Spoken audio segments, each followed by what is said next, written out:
മാധ്യമങ്ങളും ചോദിക്കുന്ന ഒരു ചോദ്യമുണ്ട്. പുതിയ LDF കൺവീനർ വന്നാല് മുസ്ലിം ലീഗുമായിട്ട് കൂട്ടുകൂടുവോ, മുസ്ലിം ലീഗുമായിട്ട് മുന്നണി ബന്ധം ഉണ്ടാക്കുവോ? ആർക്ക് വേണമോ ഈ മുസ്ലിം ലീഗിനെ? ആർക്ക് വേണം ഈ മുസ്ലിം ലീഗിനെ? ഈ മുസ്ലിം ലീഗിനെ അംഗീകരിക്കുന്നവരാരുണ്ട് മുസ്ലിം സമുദായത്തിൽ? ഇപ്പോ ഞാൻ മാധ്യമപ്രവർത്തകൻ എന്ന നിലയില് മുഹമ്മദ് അലി തങ്ങളുമായിട്ട്, ഹൈദർ അലി തങ്ങളുമായിട്ട്, ഇവരൊക്കെ ആയിട്ട് പലതരത്തിൽ കൂടിക്കാഴ്ചകൾ നടത്തിയിട്ടുള്ളതാണ്, അല്ലെങ്കിൽ അവരുമായിട്ടൊക്കെ ഇതിന്റെ അഭിമുഖം നടത്തിയിട്ടുള്ളതാണ്. പണ്ട് ഐസ്ക്രീം പാർലർ കേസ് ഓർമ്മയില്ലേ? ഐസ്ക്രീം പാർലർ കേസിന്റെ സമയത്ത് മാധ്യമങ്ങളെ ഭീഷണിപ്പെടുത്താൻ വേണ്ടി PK കുഞ്ഞാലിക്കുട്ടി രാജിവെക്കുന്നതിന് മുമ്പ് ആ ഘട്ടത്തിലെ പോപ്പുലർ ഫ്രണ്ടുമായിട്ട് സഹകരണം നേടി എല്ലായിടത്തും വലിയ രീതിയിൽ ആൾക്കൂട്ടി വലിയ പൊതുസമയം നടത്തി. മാധ്യമപ്രവർത്തകരെ എവിടെ കണ്ടാലും പിടിച്ചു തല്ലുമായിരുന്നു. ഒരുപാട് തല്ലുകൊണ്ടിട്ടുണ്ട് അന്നത്തെ ഇന്ത്യ വിഷയക്കാര്. അന്ന് പാലക്കാട് മുഹമ്മദ് അലി തങ്ങളുടെ നേതൃത്വത്തിലുള്ള മുസ്ലിം ലീഗ് PK കുഞ്ഞാലിക്കുട്ടിക്ക് മുന്നറിയിപ്പ് നൽകിയിട്ടുള്ളതാണ്. ഈ പോപ്പുലർ ഫ്രണ്ട് അടക്കമുള്ള സംഘടനകളുമായിട്ട് യാതൊരു തരത്തിലുള്ള ബന്ധവും ഉണ്ടാകാൻ പാടില്ല. ആ പാർട്ടികളിൽ പ്രശ്നം ഉണ്ടായിട്ടുള്ളതാണ്. ഇന്ന് സാദിഖ് അലി തങ്ങളുടെ നേതൃത്വത്തിലുള്ള മുസ്ലിം ലീഗ് ഈ പറയുന്ന SDPI-യുമായിട്ടും ഈ പറയുന്ന ജമാഅത്തെ ഇസ്ലാമിയുമായിട്ട് കൂട്ടുകൂടുമ്പോ ആ മുസ്ലിം ലീഗ് യഥാർത്ഥത്തിൽ ഒരു വർഗീയ മുന്നണിയല്ലേ UDF-ന് ഒപ്പം ചേർത്തിരിക്കുന്നത്, UDF-ന്റെ കൂറുമുന്നണിയായി ചേർത്തിരിക്കുന്നത്. ജയിക്കാൻ വേണ്ടി എന്തും ചെയ്യും. BJP ഹിസ്ബുൾ മുജാഹിദീൻ എന്ന തീവ്ര നിലപാടുകാരുമായിട്ട് ഒരു വിഘടനവാദികളുമായി കൂട്ടിച്ചേരുന്നത് പോലെ ജമ്മു കാശ്മീരില് കേരളത്തിലെ കോൺഗ്രസ് SDPI-യുമായിട്ടും ജമാഅത്തെ ഇസ്ലാമിയുമായിട്ടും കൂട്ടിച്ചേർന്ന് പോകുന്നതാണ് നമ്മൾ കാണുന്നത്. CPM ഒറ്റക്കാണ് സുഹൃത്തുക്കളെ. വർഗീയതക്കെതിരായിട്ടുള്ള പോരാട്ടത്തില് ഒറ്റക്കാണ്. ഖണ്ഡിതമായി പറയാൻ സാധിക്കും. നമുക്കൊക്കെ വ്യക്തിപരമായി പല അനുഭവങ്ങളുണ്ട്. ഇവിടെ തീവ്ര നിലപാടെടുക്കുന്നവരൊക്കെ തന്നെ നമ്മുടെ മുന്നിൽ വെച്ച് വന്ന് പറയാറുണ്ട്, നോക്കൂ ഞങ്ങള് UDF-ലെ ഇന്ന പാർട്ടികളുമായി സംസാരിച്ചു, അവരൊക്കെ ഓക്കെയാണ്. LDF-ലെ ചിലരുമായിട്ട് പോലും ഞങ്ങൾ സംസാരിച്ചു, അവർക്കൊന്നും വലിയ പ്രശ്നമില്ല. പക്ഷെ ഒരൊറ്റ നേതാവ് എന്നോട് പറഞ്ഞിട്ടുണ്ട് ഒരാൾ, ആളുടെ പേര് പറയുന്നത് ശരിയല്ലല്ലോ, ഒരു മാധ്യമപ്രവർത്തകൻ എന്ന നിലയിൽ നമ്മൾ സോഴ്സ് പറയരുത്. ഒരൊറ്റ നേതാവാണ് ഞങ്ങളെ അംഗീകരിക്കാത്ത. ഞങ്ങൾക്ക് നിങ്ങൾ മുന്നണി കൂട്ടൊന്നും വേണ്ട, ഞങ്ങൾക്ക് നിങ്ങളുടെ സഹകരണവും വേണ്ട, പക്ഷെ ഞങ്ങളെ ഒരു രാഷ്ട്രീയ സംവിധാനമായി അംഗീകരിച്ചാൽ മതി. അങ്ങനെ അംഗീകരിക്കാത്ത ഒരൊറ്റ നേതാവിന്റെ പേരാണ് സഖാവ് പിണറായി വിജയൻ എന്നുള്ളത്. വർഗീയതക്കെതിരായിട്ടുള്ള നിലപാടില് CPIM എന്ന ഇടതുപക്ഷ രാഷ്ട്രീയ പാർട്ടി ഒറ്റപ്പെട്ടു പോയിരിക്കുന്നു. 2024 ലോക്സഭാ തെരഞ്ഞെടുപ്പില് ചരിത്രത്തിലെ ഏറ്റവും വലിയ തിരിച്ചടിയാണ് CPM നേരിട്ടിട്ടുള്ളത്, അല്ലെങ്കിൽ ഏറ്റവും വലിയ തിരിച്ചടികളിൽ ഒന്നാണ് CPM നേരിട്ടുള്ളത്. എനിക്കക്കാലത്തിലോ ഒരു തർക്കമില്ല. അവിടെ അത്തരത്തിലൊരു തർക്കമില്ലെങ്കിൽ പോലും അഭിമാനമായ CPIM-നെ കുറിച്ച് ആലോചിക്കുമ്പോ ഒരു പക്ഷത്തെ തീവ്ര ഹിന്ദു വർഗീയവാദം, മറുപക്ഷത്ത് എല്ലാ വർഗീയവാദികളെയും ഒരുമിപ്പിച്ചുകൊണ്ടുള്ള UDF സംവിധാനം, ഇതിനിടയില് നേരോടെ നിർഭയമൊരു നിലപാട് പ്രഖ്യാപിച്ച പാർട്ടി ഇന്ത്യയിലെ CPIM മാത്രമേ ഉള്ളൂ. അഭിമാനത്തോടുകൂടി ചങ്കൂറ്റത്തോടുകൂടി അത് പറയാൻ നമുക്ക് കഴിയുന്നു. ഞാൻ 28 വർഷത്തെ ടെലിവിഷൻ പ്രവർത്തനം, ഞാൻ പറഞ്ഞു നേരത്തെ 1996 എന്റെ വിദ്യാഭ്യാസം പൂർത്തിയാക്കുമ്പോ രാഷ്ട്രീയക്കാരനാക്കുന്നതിനേക്കാൾ മികച്ച രീതിയിൽ ഇടപെടാൻ കഴിയുന്നുണ്ട് മാധ്യമപ്രവർത്തനം നടത്തിയിട്ടുള്ള ശശികുമാറിനെ കൊള്ള, കൃഷ്ണാചാര്യയെ, പ്രണവ് റോയിയെ കൊള്ള കൃഷ്ണാചാര്യകളെ കണ്ടിട്ട്. പക്ഷെ ഇപ്പോ മാധ്യമ പ്രവർത്തനത്തെക്കാൾ കൂടുതൽ രാഷ്ട്രീയ പ്രവർത്തനത്തിൽ ഇറങ്ങേണ്ടതും ഇടതുപക്ഷത്തെ ശക്തിപ്പെടുത്തേണ്ടതുമായ ആവശ്യകതയുണ്ട്. അതൊരു സാധാരണ പ്രവർത്തകനാണെങ്കിൽ കൂടി ഒരു സാധാരണ പ്രവർത്തകന്റെ റോളില് രാഷ്ട്രീയ പ്രവർത്തകനാകേണ്ട CPIM-ന്റെ അംഗമാകേണ്ടതിന്റെ ആവശ്യകത എനിക്ക് ബോധ്യമാകുന്നത് ഈ രാഷ്ട്രീയ പ്രക്രിയയിലൂടെയാണ്. ഒറ്റപ്പെട്ടു പോയി എന്ന് ഞാൻ പറയുന്നതിൽ ഒട്ടും ആശങ്കപ്പെടുന്നില്ല. കാരണം വർഗീയതക്കെതിരായിട്ടുള്ള ഒറ്റയാൾ പോരാട്ടം ഇടതുപക്ഷത്തെ സംബന്ധിച്ചിടത്തോളം ഇന്ന് CPM-ന്റെ സംസ്ഥാന സെക്രട്ടറി സഖാവ് MV ഗോവിന്ദൻ അദ്ദേഹത്തിന്റെ ദേശാഭിമാനി ലേഖനത്തില് അർത്ഥശങ്കയ്ക്കിടയില്ലാത്ത വിധം വ്യക്തമാക്കുന്ന ഒരു കാര്യമുണ്ട്: ഞങ്ങൾക്ക് എളുപ്പ വഴിയില്ലെന്ന്. CPM-നെ സംബന്ധിച്ചിടത്തോളം, ഇടതുപക്ഷത്തെ സംബന്ധിച്ചിടത്തോളം എളുപ്പ വഴിയില്ല തെരഞ്ഞെടുപ്പിൽ ജയിക്കാൻ. ഇക്കൂട്ടരെ നമുക്ക് വേണമെങ്കിൽ കൂട്ടാം. ആരെ? SDPI-യെ, ജമാഅത്തെ ഇസ്ലാമിയെ, അല്ലെങ്കിൽ മുസ്ലിം ലീഗിൽ തന്നെ തീവ്ര വർഗീയ നിലപാട് വിളിച്ചാൽ വരുമെന്നുള്ളത് ഈ പെരുമാറ്റത്തിലൂടെ നമുക്ക് മനസ്സിലാകുന്ന കാര്യങ്ങളല്ലേ. പക്ഷെ ആ തരത്തിലുള്ള വർഗീയ നിലപാടുകാർ, അതുകൊണ്ടാണ് ഞാൻ പറഞ്ഞത് LDF കൺവീനറാകുമ്പോൾ സ്വാഭാവികമായ ചോദ്യം, ആ ചോദ്യത്തിലുള്ള ഒരൊറ്റ ഉത്തരേ ഉള്ളൂ, ഇവരെ ആർക്ക് വേണം? ഇപ്പോ മൂന്നാം നരേന്ദ്രമോദി എന്ന് പറയുമ്പോ കേവല ഭൂരിപക്ഷത്തോടുകൂടി ഒന്നല്ല, ജവഹർലാൽ നെഹ്റു 3 വട്ടം അധികാരത്തിൽ തുടർച്ചയായിട്ട് വന്നിട്ടുണ്ട്. അതുപോലെ ഞങ്ങളും അധികാരത്തിൽ വന്നു, അതുകൊണ്ട് ജവഹർലാൽ നെഹ്റുവിന്റെ റെക്കോർഡ് അങ്ങനെയൊന്നുമല്ല. കേവല ഭൂരിപക്ഷത്തോടു കൂടിയാണ് ജവഹർലാൽ നെഹ്റു 3 വട്ടം അധികാരത്തിൽ വന്നതെങ്കിൽ BJP നരേന്ദ്രമോദി അധികാരത്തിൽ വന്നത്, 3ാമത് അധികാരത്തിൽ വന്നത് ഈ TDPയുടെയും JDUവിന്റെയും ഒക്കെ പിന്തുണയോടുകൂടിയാണ്. JDUയുടെയും TDPയുടെ ഒക്കെ പിന്തുണയോടുകൂടി വന്നിട്ടുള്ള എന്താ ചെയ്യുന്നത്? അയോധ്യയിലെ രാമക്ഷേത്ര നിർമ്മാണം നമ്മൾ ഒരുപാട് ചർച്ച ചെയ്തിട്ടില്ല, ടിവിയിലൊക്കെ ഒരുപാട് ചർച്ച ചെയ്തിട്ടില്ല.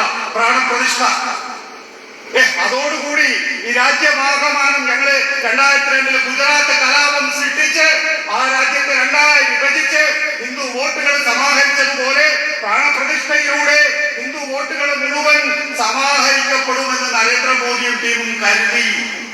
എന്നിട്ട് എന്താ സംഭവിച്ചത്? 63 സീറ്റാ ഒറ്റയടിക്ക് ഒലിച്ചു പോയത് എവിടെ നിന്നൊക്കെ?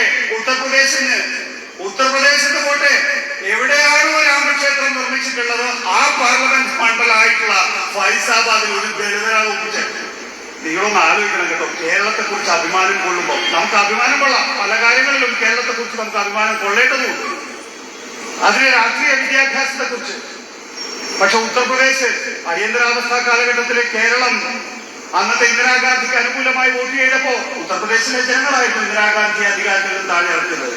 നരേന്ദ്രമോദി ഭരണഘടന മാറ്റാൻ വേണ്ടി മുദ്രാവാക്യം ഉയർത്തി രാജ്യത്തിന് മുന്നിലേക്ക് പോയപ്പോ ഇതാ നരേന്ദ്രമോദിയെ കേവല ഭൂരിപക്ഷം എന്ന സ്വേച്ഛാധിപത്യ ചിറകരിച്ചത് ഉത്തർപ്രദേശിലെ, അവിടെയാണ് ഞാൻ നേരത്തെ പറഞ്ഞത്, ഫൈസാബാദ് എന്ന് പറയുന്ന ലോക്സഭാ മണ്ഡലത്തിലെ ഒരു ദളിതനാണ്, സമാജ്വാദി പാർട്ടിയുടെ ഒരു ദളിതനാണ് അവിടുത്തെ BJP സ്ഥാനാർത്ഥിയെ തോൽപ്പിച്ചത്.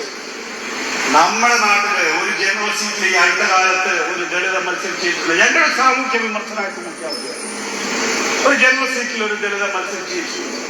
ഉത്തർപ്രദേശിന് അത് ചെയ്യാൻ കഴിയുമെന്നുള്ളതാണ്. ചരിത്രമാണ്, ചരിത്രബോധമാണ്, ചരിത്ര രാഷ്ട്രീയ വിദ്യാഭ്യാസമാണ്. എന്നിട്ട് ഇപ്പൊ എന്താ 303-ൽ നിന്ന് 240-ലേക്ക് പോയപ്പോ ഈ ദിവസം കേന്ദ്ര നിയമമന്ത്രിയായിട്ടുള്ള അർജുൻ റാം മേഘ്വാളിന്റെ നേതൃത്വത്തിൽ 30 ഹൈക്കോടതി സുപ്രീം കോടതി മുൻ ജഡ്ജിമാര് യോഗം ചേർന്നു. ഇതിനാണോ തീരുമാനിക്കാൻ വാരണസിയിലെയും മധുരയിലെയും പള്ളി പൊളിച്ച് അമ്പലം ഉണ്ടാക്കുന്നതിന് വേണ്ടി?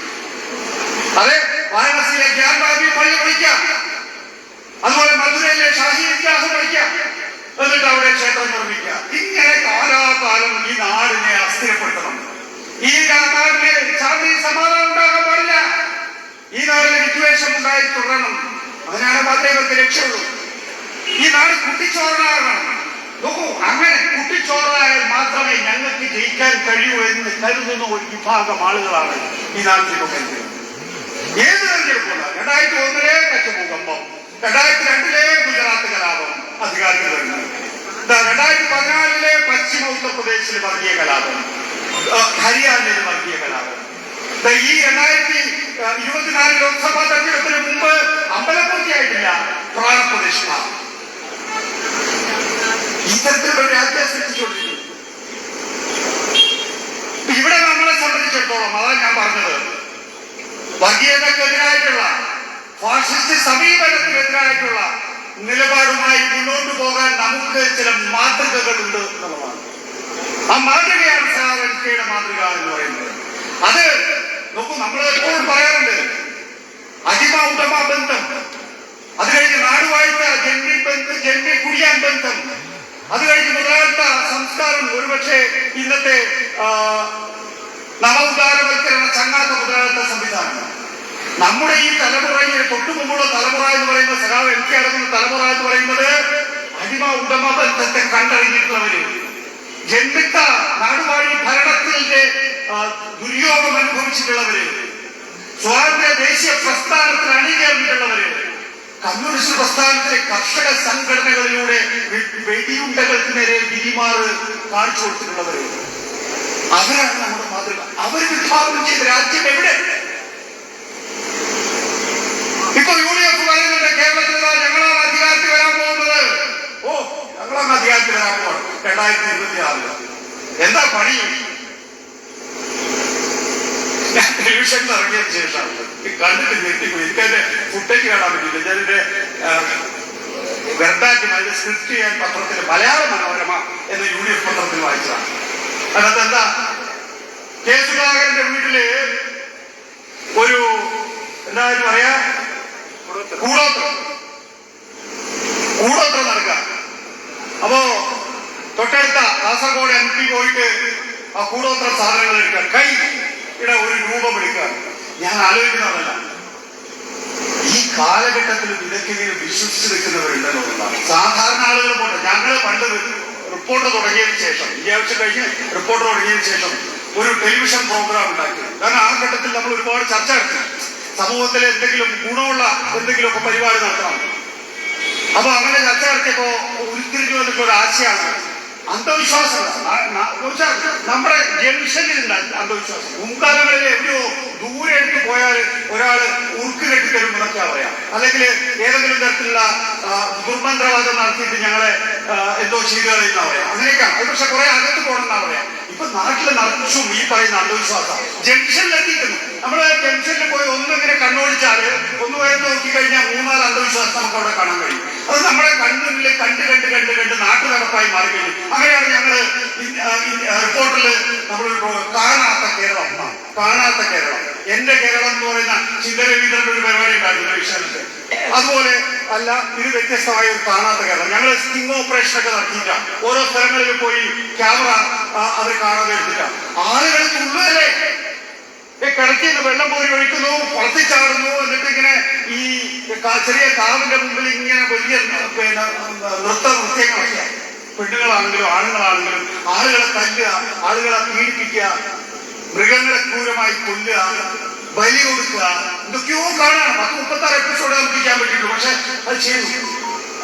അങ്ങനെ ചെയ്യുമ്പോഴും നമുക്ക് തോന്നലുണ്ടായിരുന്നു, എന്താണെന്നറിയോ, ഒരു ചെറിയ വിഭാഗം ആളുകളെങ്കിലും വിശ്വസിക്കുന്നതാണ്. നമ്മുടെ KPCC പ്രസിഡന്റ് കൂടോത്രത്തില് ഈ കൈയിന്റെ രൂപം എടുക്കുമ്പോ ആരാ എടുക്കുന്നത്? MP. 543 ലോക്സഭയിലെ ഒരു MP, ആ ആളാണ് ഈ കൂടോത്രം എടുത്തു കൊടുക്കുന്നത്. ആ ആൾ എടുത്തു കൊടുക്കുമ്പോ ഉടനെ സുധാകരൻ പറയാ, അതിനുശേഷത്തെ ഇടത്തെ കൈക്ക് വേദനയാണ്. കാലിന്റെ രൂപം എടുക്കുമ്പോ പറയാണ് ഇടത്തേക്കാല് വെക്കുമ്പോൾ വലത്തേക്കാല് പിന്നോട്ട് പോകുന്നു, വലത്തേക്കാല് മുന്നോട്ട് വെക്കുമ്പോ ഇടത്തേക്കാല് പിന്നോട്ട് പോകുന്നു. തല പോകുമ്പോ തലയുടെ രൂപം എടുക്കുമ്പോ പറയാ തല പോകാതിരുന്നത് ഭാഗ്യം. എടോ കെ സുധാകര, നീ അല്ലേ ഇത്രയും കാലം പറഞ്ഞത് എന്റെ തലയെടുക്കാൻ വേണ്ടി ഇവിടുത്തെ CPM പിന്നോട് നടക്കുകയാണ്, നിന്റെ തലയെടുക്കാൻ നടക്കുന്നത് നിന്റെ പാർട്ടിക്കാർ തന്നെയാണ് എന്ന് നീ തന്നെ പറഞ്ഞില്ലേ? ഏതൊരു മര്യാദ കേട്ട വർഗമാണ് ഇത്. ഇയാളുടെ ഈ പറയുന്ന കൂടോത്രം എടുക്കുന്ന ഇയാളുടെ ഒരു ഈച്ചയ്ക്ക് പോലും പണ്ട് പിണറായിയുടെ വീട്ടിൽ ഫോട്ടോ എടുക്കാൻ പോയി എന്ന് പറഞ്ഞിട്ട് നമ്മളെ മാധ്യമക്കാര് വലിയ രീതിയിൽ പ്രചരണം നടത്തിയിരുന്നു. കെ സുധാകരന്റെ ഇടക്കാടൻ വീട് ആരെങ്കിലും കണ്ടിട്ടുണ്ടോ? ആ വീട്ടില് ആ ഈച്ച പോലും കടക്കാത്ത ആ വീട്ടിലാണ് ഈ കൂടോത്രത്തിന്റെ ഒരു ഘട്ടം. രണ്ടാം ഘട്ടം എവിടെയാണെന്നറിയാമോ? തിരുവനന്തപുരത്ത് KPCC ഓഫീസ് ഇന്ദിരാഭവനിലെ സുധാകരന്റെ കസേരന്റെ അടിയിൽ. വേറൊന്നും എവിടെയാണെന്നറിയോ? വിമാനം പിടിച്ചു പോയിരിക്കുന്നു കൂടോത്രം ഡൽഹിയിലെ സുധാകരന്റെ MP ക്വാർട്ടേഴ്സിൽ. അപ്പൊ ആരും ചെയ്തു? സുധാകരനെ കൊല്ലാനും സുധാകരനെ താഴെ ഇറക്കാനും ശ്രമിക്കുന്നത് സുധാകരന്റെ പാർട്ടിക്കാർ തന്നെയാണ് എന്നുള്ളതാണ്. ഈ നാറിയ വർഗത്തിനെയാണോ 2026 കേരളം അധികാരം ഏൽപ്പിക്കുമെന്ന് അവരെ അവകാശപ്പെടുന്നത്? ഈ വർഗീയ കൂട്ടുകെട്ടിനെ ഈ രാജ്യത്തിന്റെ ആവശ്യമാണ്. ന്യൂനപക്ഷ വർഗീയത വളർത്തി ഭൂരിപക്ഷ വർഗീയതയെ പ്രോത്സാഹിപ്പിക്കുന്നതാണോ ഇന്ന് ഈ നാട് ആവശ്യപ്പെട്ടത്? അതുകൊണ്ടാണ് നേരത്തെ പറഞ്ഞ സുഹൃത്തുക്കളെ, സാബ് MK മുന്നോട്ട് വെച്ചിട്ടുള്ള രാഷ്ട്രീയം എന്ന് പറയുന്നത് വർഗീയതക്കെതിരായിട്ടുള്ള സാമ്രാജ്യത്തിനെതിരായിട്ടുള്ള നിലപാടായിരുന്നു. ആ നിലപാട് കർഷകർക്ക് വേണ്ടിയിട്ടുള്ളതായിരുന്നു, തൊഴിലാളികൾക്ക് വേണ്ടിയിട്ടുള്ളതായിരുന്നു, സാധാരണക്കാർക്ക് വേണ്ടിയിട്ടുള്ളതായിരുന്നു, അധസ്ഥിത വർഗത്തിന് വേണ്ടിയിട്ടുള്ളതായിരുന്നു. സാധാരണയൊക്കെ ഈ റോഡിലൂടെ നടക്കുമ്പോ അല്ലെങ്കിൽ ഈ നാട്ടുവഴികളിലൂടെ അന്ന് നടക്കുമ്പോ അന്ന് വഴി നടക്കാൻ കഴിയുക ഒരു വരേണ്യവർഗത്തിന് മാത്രമായിരുന്നു. ദളിതനും മൃഗത്തിന്റെ മാത്രം പരിഗണന നൽകിയിരുന്ന ഒരു സമൂഹത്തിലായിരുന്നു സാവന്ത് ചെങ്കൊടി ഉയർത്തിപ്പിടിച്ചിട്ടുള്ളത്. ആ ചെങ്കൊടിയാണ് ഇന്ന് നമ്മുടെയൊക്കെ കൈകളിലേക്ക് തലമുറകളായി കൈമാറ്റം ചെയ്യപ്പെട്ടിട്ടുള്ളത്. നമ്മൾ ചെയ്യേണ്ടത് എന്താണ്? നമ്മൾ ചെയ്യേണ്ടത് ഈ ചെങ്കൊടി ഈ ചെങ്കൊടിയെ നമ്മൾ മറ്റു താല്പര്യക്കാരിൽ നിന്ന് മറ്റു താല്പര്യങ്ങളിലൂടെ വളരുന്ന ഒരു തെറ്റായ ചിന്താഗതിയിൽ നിന്ന് ഈ രാജ്യത്തെ സംരക്ഷിക്കുക എന്നുള്ളതാണ്. ഞാൻ കൂടുതൽ ദീർഘിപ്പിക്കുന്നില്ല. ഏതായാലും സാവന്തിയുടെ സ്മരണ ഇവിടെ പുതുക്കാൻ കഴിഞ്ഞതിലും ഒപ്പം തന്നെ ഈ മേഖലയിലെ സാവന്തിക്ക് ചൂണ്ടിക്കാണിക്കേണ്ടായി. സാമുദായിക ശക്തികളെ ഉപയോഗിച്ചുകൊണ്ട് വർഗീയത വളർത്തുന്നതിന് വേണ്ടിയിട്ടുള്ള കൊടിയ ശ്രമം. പറയാതെ പോയൊരു പ്രധാനപ്പെട്ട കാര്യമുണ്ട്. വയനാട് ദുരന്തത്തിന് ശേഷം ഇന്നലെ മാധ്യമങ്ങൾ ചെയ്തിട്ടുള്ള പണി അത് ചൂണ്ടിക്കാണിച്ചുകൊണ്ട് ഞാൻ അതിലേക്ക് പോകുന്നത്. സാധാരണഗതിയിൽ ഞാൻ മാധ്യമം വിഷയമായി എടുത്തിട്ടാൽ പിന്നെ ഞാൻ അതിൽ നിന്ന് അടുത്ത വിഷയത്തിലേക്ക് പോകും. അവിടെ ഞാൻ ബോധപൂർവ്വം മാധ്യമം എടുക്കേണ്ടതെന്ന് വിചാരിച്ചു. അതുകൊണ്ട് ഞാനത് തൊടുന്നില്ല. ഒറ്റ കാര്യം എനിക്ക് അവരോട് പറയാനുള്ളൂ. നമ്മള് സാധാരണഗതി ഞാൻ എന്റെ പണി എന്താണെന്നറിയാം, രണ്ട് അഭിപ്രായ വ്യത്യാസമുള്ള ആളുകളെ ഒന്നിച്ചു നിർത്തുക. കുറെ കാലമായിട്ടുള്ള എന്റെ പണിയാണ്. രണ്ട് അഭിപ്രായ വ്യത്യാസമുള്ള ആളുകളെ ഒന്നിച്ചിരുത്തിയിട്ട് അവര് തമ്മിൽ തല്ലിക്കുക. അതൊരു സോഫ്റ്റ്വെയറാണ്. അതിനകത്ത് സ്വാഭാവികമായിട്ട് ഒരു സംവാദം നടക്കും. ആ സംവാദത്തിലൂടെ അത് കേൾക്കുന്നവർക്ക് ചില ബോധ്യങ്ങൾ ഉണ്ടാകും എന്നുള്ളതാണ് അതിന്റെ കാഴ്ചപ്പാട്. കേരളമാണ് അത് ഒരു ടെലിവിഷൻ ചാനലിന്റെയോ എന്റെയോ പ്രശ്നമല്ല. നമ്മൾ രണ്ടുപേരും കൂടിയാൽ ചായ കുടിക്കാൻ തോന്നുമ്പോൾ എനിക്കൊരു അഭിപ്രായം ഉണ്ടാവും, നിങ്ങൾക്ക് വേറെ അഭിപ്രായം ഉണ്ടാവുന്നേ. നമ്മൾ ആ രണ്ട് അഭിപ്രായവും പറയും. അത് ഏത് വിഷയത്തിലാണെങ്കിലും നമ്മൾ അത്തരത്തിലുള്ള അഭിപ്രായം പറയും. പക്ഷെ ഒരു കാര്യമുണ്ട്, കേരളത്തിൽ ഏതെങ്കിലും തരത്തിൽ ഇത്തരത്തിലൊരു പ്രകൃതിക്ഷോഭം ഉണ്ടായാല്, ഒരു ദുരന്തം ഉണ്ടായാല് നമ്മൾ സാധാരണഗതിയിൽ ഒന്നിച്ചു നിൽക്കും. അത് എല്ലാ കാലഘട്ടത്തിലും നമ്മൾ കണ്ടിട്ടുള്ളതാണ്. ഈ വയനാട് ദുരന്തത്തിന്റെ ചൂരന്മലയുടെയൊക്കെ കാലഘട്ടത്തിൽ എന്താ സംഭവിച്ചിട്ടുള്ളത്? പെണ്ണുങ്ങൾ സാമൂഹ്യ മാധ്യമങ്ങളിൽ പറയാ, എന്റെ കുഞ്ഞിന് കൊടുത്ത മുലപ്പാലിന്റെ ബാക്കി എന്റെ മുലയിൽ ഇപ്പോഴും ഉണ്ട്, ഏതെങ്കിലും കുഞ്ഞിന് മുലപ്പാൽ വേണമെങ്കിൽ എന്നോട് പറഞ്ഞാൽ മതിയെന്ന്. അത് കാലം പിടിച്ച് വരിക വയനാട്ടിലേക്ക്. അത്രയും വൈകാരികമായ അന്തരീക്ഷം. അപ്പൊ അതേ മുമ്പ് ലോക്സഭാ തെരഞ്ഞെടുപ്പ് കാലഘട്ടത്തില് പിണറായി വിജയൻ സർക്കാരിനെതിരെ വലിയ നിലയിൽ പ്രചരണം അയച്ചുവിട്ട് ഈ സർക്കാരിനെതിരായ ഒരു ഭരണവിരുദ്ധ വികാരം സൃഷ്ടിക്കാൻ വേണ്ടി കേരളത്തിലെ പ്രതിപക്ഷത്തിനും സാധിച്ചു, കേരളത്തിലെ മാധ്യമങ്ങൾക്കും സാധിച്ചു. ഒരു സംഘം ഇരുന്ന് ആലോചിക്കുമല്ലോ. നമ്മൾ ഇത്രയും പണിയെടുത്തിട്ട് നമ്മളെ സംബന്ധിച്ചിടത്തോളം 19 ലോക്സഭ 18 ഒന്നും ബിജെപിയുടെ ഒന്നും അവരുടെ കൂട്ടത്തിൽ കൂട്ടാം. 18 ഒന്നും കൂടെ കിട്ടിയിട്ട് പോരാ. നമുക്ക് 2026 പിടിക്കണ്ടേ? പിണറായി വിജയൻ വയനാട്ടില് അവിടെ രക്ഷാപ്രവർത്തനം, അവിടെ ദുരിതാശ്വാസ പ്രവർത്തനം, അവിടെ പുനരധിവാസം കൃത്യമായി നടത്താൻ പോവാണ്. അടുത്ത നിയമസഭാ തെരഞ്ഞെടുപ്പില് അജണ്ടയായിട്ട് വരും. നമ്മൾ എന്തെങ്കിലും ചെയ്യണം. സഖാക്കളെ സുഹൃത്തുക്കളെ, സ്വാഭാവികമായിട്ടും അവർക്കിടയിൽ ഒരു വർത്താനം ഉണ്ടായിട്ടുണ്ടാവില്ല. ഉടനെ വരിക അല്ല അവിടുത്തെ ചെലവ് കണക്ക് എന്ന് പറഞ്ഞത്. കുറെ ആളുകളെ ഇതിനും പറ്റിക്കാൻ പറ്റുന്നേ. നമുക്കറിയില്ല ഇതിന്റെയൊക്കെ മനഃശാസ്ത്രം. നമ്മള് ഒരു വാർത്ത അങ്ങ് അടിച്ചു വിടുക.